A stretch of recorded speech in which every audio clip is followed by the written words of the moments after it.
দুর্গাপূজা আসতে তো বড় হয়, আমাদেরও আনন্দ লাগে।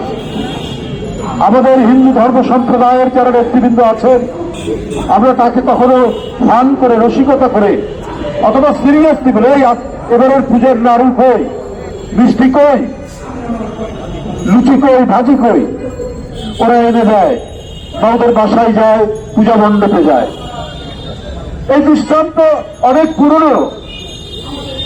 এদেশে যারা ইসলামী রাজনীতি করেন তারাও কিন্তু সাম্প্রদায়িক কথা বলেন না,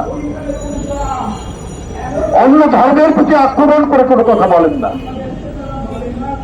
এখানে যেমন আমার জন্ম, শাইনের জন্ম, সবুর জন্ম, এখানে অপর্ণার জন্ম, এই মাটির সন্তান তারা, এখানে সঞ্জয়ের জন্ম, এখানে অপুর জন্ম, এখানে আমাদের আরো যারা নেতৃবৃন্দ আছেন সবার জন্য। ওরা এই দেশকে অন্যের গোলামীর কাছে বিক্রি করবে কেন?